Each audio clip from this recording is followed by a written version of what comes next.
Ngayon araw nga nandito kami sa Montalban Rizal at naisipan nga namin ni Labs na mag-outing at kasama ng ate niya pati pamangkin niya at dito nga kami mag-outing sa Wawa Dam. First time ko nga lang sumakay ng bangka kaya medyo kabado ako. Ang ganda nga na napuntahan namin kaya ito nag-enjoy kami dalawang mag-asawa at syempre ito si Baby Yuan nag-enjoy din. Isang panibagong kwento na naman to. Unang araw nga namin dito sa Montalban at ngayon araw nga mag-outing nga kami dito sa malapit. Lumabas muna nga ako para silipin kung luto na yung bangus kasi may isang oras na to iniiyaw. Tanong oras na kasi pabiyahe pa kami at pagbalik ko nga sa loob nakita ko nga to si Labs at magluluto na nga doon sa nang babaunin namin. Nandito na kami ngayon sa Montalban. At ngayon araw nga linggo, kaya days ako. At pupunta nga kami sa Wawa Dam. Nag-ano kami doon, swimming kami. First time po na pumunta doon. Kaya sa mga taga roon, shoutout sa inyo. At ito nga, nagluluto-luto muna kami para sa babaunin namin. Ayun. Pagpasok ko nga dito sa loob, nakita ko na nga si Labs na nagigisa. Kaya ito, tinanong ko siya kung ano niluluto niya. Ano yung luluto mo? Adobong. Adobong sarap, siyempre. Baon. Yes. Maganda ba doon, ma? Una, pag nakita niyo guys, ang ganda doon. Ang ganda ng view. Pag pinagpansin mo mga tao na yun. Punta kami Wawa Dam. Sana hindi kayo makawawa. Lumabas muna nga ako dito sa kwarto kasi pupunta ako si Baby Yuan. Inutusan kasi siya. Kaso ang tagal niya bumalik. At paglabas ko nakita ko na nga siya. Pili mo. Nandiyan sarap. At habang nandito nga ako sa labas, meron nga ako nakita sulpitero. Kaya ito naisipan ko bigyan ng sticker ko. Hindi nga niya nadikit na maayos. Kaya ito inayos ko yung pagkadikit. Ano, natapos na lutuin lahat. So, ito po yung makulit. Oh. Nagsimula na naman nga kumalit to si Baby Yuan. Kasi nalaman niya na magsiswimming kami. Okay na nga, naluto na nga lahat. At yung mga babaunin nga namin, nakaayos na nga. Kaya ito lumabas na ako. Dala yung mga baon namin. Shoutout kay Bossing. Boss, ang ganda ng motor mo, boss ah. Naglalakad na nga ako palabas at eto nga magpipinsan, nagkasama na naman at excited nga sila. Nandito na nga yung sidecar, kaya ito pinasakay ko na si Labs at sumakay na nga rin yung ate niya. Hindi nga kami nagkasa sa isang sidecar. Hindi kami nagkasa sa isang sidecar. Kailangan dalawa. Naglakad na muna nga kami ng pamangkin ni Labs kasi hindi kami nagkasa sa isang sidecar. Kailangan talaga dalawa kasi may mga dala kaming gamit. Paglabas nga namin sa kanto, meron na nga kami nakitang sidecar. Kaya ito pinasakay ko na yung pamangkin ni Labs at sumakay na nga rin ako. At hindi na nga rin nagtagal, umalis na rin agad. Nandito na nga kami, kaya ito bumaba na ako. At itong pamangkin ni Labs bumaba na rin. At mga ilan minuto nga, nandito na nga rin sila Labs. Kaya ito nagsibabaan na sila. At dito nga kami sasakay ng tricycle. Kasi ito banda sa kanila, walang gano'ng tumada na tricycle. At sakto nga may tricycle na agad dito. Kaya ito yung mga bata, pinasakay ko na sa loob. At dito na nga lang ako sa labas. Kasi mahaba pa yung biyahe namin. Ang init. Babawi tayo sa Wawa Dam. Swimming kami.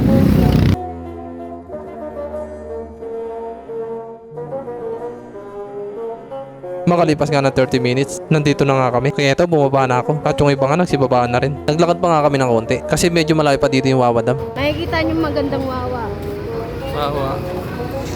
Wawa na botas. At habang naglalakad nga kami, eto si Labs mabibiliin daw. Kaya ito sinundan ko muna siya. Yung pala bibili niya yung sinelas. Kasi yung gamit niya daw hindi siya sanay. Kaya ito napabilisan ng sinelas. Sobrang init nga ng panahon. At sakto nga meron akong nakita nagtitinda ng palamig. Kaya ito bumili muna ako. At shoutout nga sa bata na yun. Nakabili na nga si Labs ng sinelas. Kaya ito umalis na kami. At habang naglalakad nga kami, meron tumawag sa akin.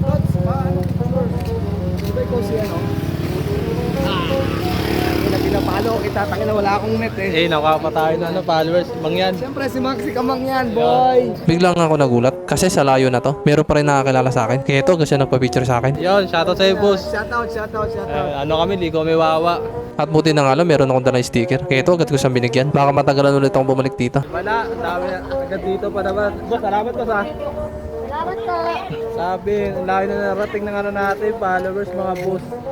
Nagulat ako doon Hindi nga ako makapaniwala kasi hanggang dito sa lugar na to, umabot na yung mga video ko. Kaya salamat talaga sa mga sumusuporta. Nagsintuan muna nga itong mga kasama ko kasi bibili rin sila ng palamig. Sobrang init kasi ng panahon. Sabay muna kami, inom muna ng palamig. Ang daming biyahe ng init. Nagpahinga muna nga kami dito kasi napagod na kami kakalakad. Kaya ito tamang palamig lang kami. Ano yung gagawin mo dyan?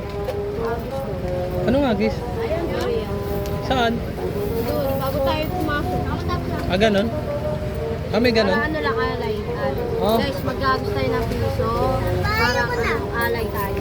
At ito nga si Labs no, naglabas na nga siya ng mga barya. At isa-isa na nga niya kami binigyan ng barya. At bago nga daw kami makit doon, magagas nga daw kami ng barya. At parang alay nga yun. Okay na, nakapagpahinga na nga kami. Kaya ito nagpasa na kaming umalis. Kasi anong oras na rin. Hey! Bundok, wala sa amin yan. Ang ganda talaga ng tanawin dito. At ngayon nga lang ako nakita ng mga ganyan. Kasi doon sa Nabotas walang ganyan. Kaya nag-enjoy talaga ako sa mga nakikita ko dito. Lalo na first time ko pumunta dito. Kaya ngayon araw na to, enjoyin ko. Lalaki ng bato, guys. Pero ibang bato to ha. Maisip nyo, anong bato to? Gagas kami ng isang dito. Nandito na nga kami sa kalagitnaan at dito na nga kami mag-aagis ng barya. At syempre meron din akong barya. Kaya ito inagis ko na. Kailangan daw kasi to. Kasi lahat ng pumupunta dito nag-aagis ng barya. The first time. First time pumunta dito. Ano, sa mountain. Nakikita na natin yung ganyan. Ano mountain yan? Ayun na. Mountain yan ah. Diba tingin dyan? Howling Town? Falls yan, falls. Ah, post ba yan? Pagod mga bossing. Ano wala, enjoy tayo, enjoy. At mga ilan minuto nga, nandito na nga kami. At hindi ko nga ini-expect. Ang ganda pala dito. Tumambay muna nga kami dito. Kasi meron pa kami hinihintay. Pero di namin alam. Nauna na pala dito. Oh, shoutout. Shoutout. Ganda dito mga boss. Grabe, nakakita dito. What's up mga boss? Nandito na nga kami sa Wawa Dam.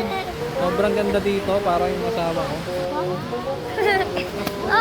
Hey, enjoy!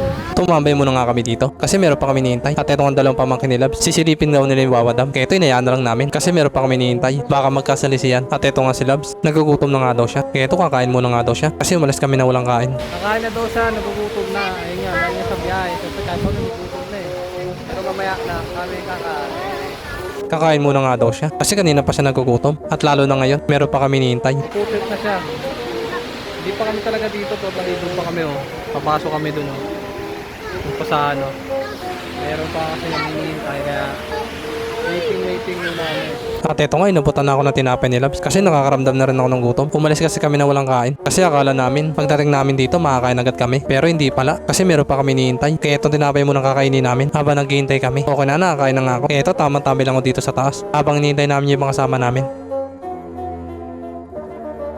Makalipas nga ng isang oras, wala pa nga rin yung hinihintay namin. Kaya ito nagpasa na kaming umalis. At hindi nga rin namin makontak kasi dito sa Wawa daw wala signal. Kaya hindi namin alam kung sasama ba sila o hindi. Kaya pagtapos namin maghintay ng isang oras, nagpasa na kaming umalis. Baka kasi hindi na sila matutuloy. At pag hinintay pa namin, baka ano oras na kami makarating doon. Eh mag-alas 3 na ng hapon. Konting oras na lang kami mag-enjoy. Kaya nagpasa na kami lahat na lumakad na at na hindi na lang sila hintayin. Nakababa na nga kami. At nandito na kami sa sakay ng bangka. Kaya itong mga kasama ko, pinasakay ko na. At magpapahuli nga ulit ako. Kasi gusto ko nandun ako sa unahan. Okay na, nakasakay na nga sila. Kaya ito sumakay na rin ako. At mga ilang minuto nga, tinulak na nga tong bangka. First time ko nga lang sumakay sa ganito. At medyo kinakabahan nga ako. Pero ganun talaga. Lahat talaga na first time nakakaba. Pero kahit ganun, enjoy pa rin. Ang ganda nga ng mga tanawin dito at mukhang mag-enjoy ka talaga. Dito na nga kami sa cottage namin. Kaya ito tumayo na ako at bumaba na nga ako dito sa bangka at sumunod na nga itong mga kasama ko. Banda nga kami dito sa taas kasi dito daw sa taas malinis yung tubig. First time ko nga lumaligo sa ganito kasi madalas pinapaliguan namin ay swimming pool. Okay na, nandito na kami sa cottage namin. Kaya yung mga pagkain nilabag na at ito na nga yung pinakahihintay ko. Kasi kanina pa ako nagugutom at bago nga kami mag-swimming, kakain muna nga kami. Kasi gutom na talaga kami. Umalis kasi kami na walang kain. Kaya pagdating namin dito, ito agad yung ginawa namin. Kumain agad kami dito kasi panigurado kapag nag-swimming kami, makakaramdam kami ng gutom. Kaya bago kami mag-swimming, kailangan busog muna kami para mag-enjoy talaga. Makalipas nga na ilang minuto, natapos na nga ako sa kinakain ko. At okay na nga, busog na nga ako. Kaya ito, nagubad na ako ng damit ko. Kasi excited na ako maligo. Patayin na nga mga boss, tapos na ako kumain. Maliligo na ako at nauna na nga itong batang to. Yun! Yun! Taga mo dyan. Punto ako. At eto nga si Baby Yuan, mas sinuno nga mag-swimming kaysa kumain. Kasi first time niya lang pumunta dito. Kaya ito, excited agad maligo. At syempre ako din, ganun din. Kaya ito, kahit mababaw, binabat ko na agad yung katawan ko. Kasi sobrang init talaga dito. Sobrang ganda talaga dito. At first time ko nga lang pumunta sa ganito. Kaya talaga nag-enjoy ako. Kasi sa tuwing nag-outing kami, ang pinapaliguan lang namin ay madalas swimming pool. Kaya naninibago ako. At eto nga si Labs, natapos na nga rin kumain. Kaya ito, naligo na rin siya. Outing tayo mga boss, natuloy na. Yun, natuloy tayo ngayon. Dahil day off tayo, nag-chill muna tayo siyempre. Nakapagod din yung panitinda, diba? Ito, outing kami ng ating tapos. Pantuwa nga to si Baby Yuan at kasama nga niya yung pinsan niya. Kasi first time niya na maligo sa ganito. At syempre kami dalawa nila, first time lang din namin to. Kaya masaya kami na kasi natuloy kami. Kasi minsan lang mangyari to. Kaya susulitin na namin to. Alulunod ako! Nakakatawa nga to si Labs kasi takot na takot siya. Baka daw kasi malunod siya. Pero yung tubig hanggang tuhod ko lang. Patawa talaga to si Labs.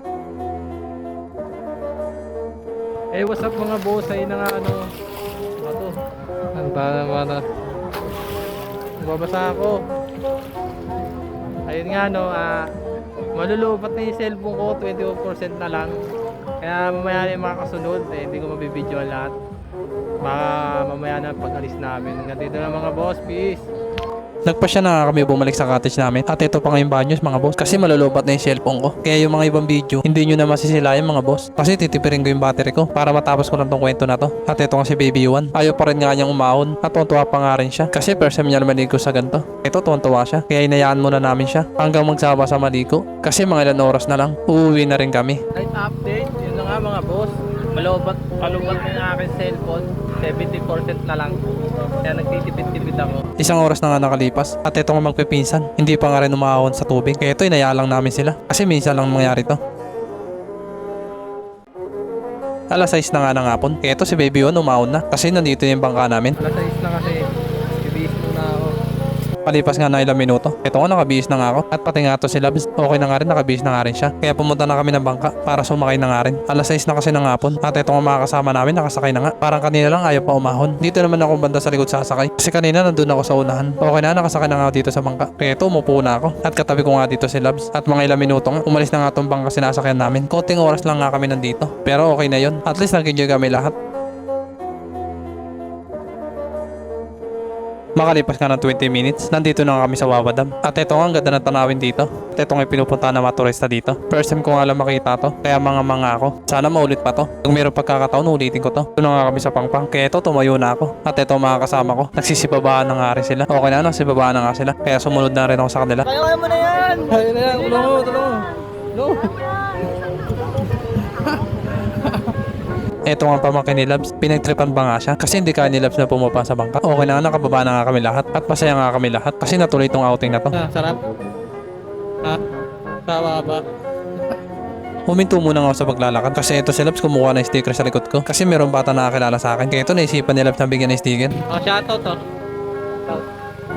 Okay na, nabigyan na nga namin ng sticker. Kaya ito, makita kami sa hagdanan. Nakakatuwa naman. Kahit pala dito sa Wawa Dam, meron pa rin nakakilala sa akin. Kasi yung lugar na to, walang signal dito. Kaya nagtataka ako, paano nila ako napanood. Kaya natutuwa talaga ako.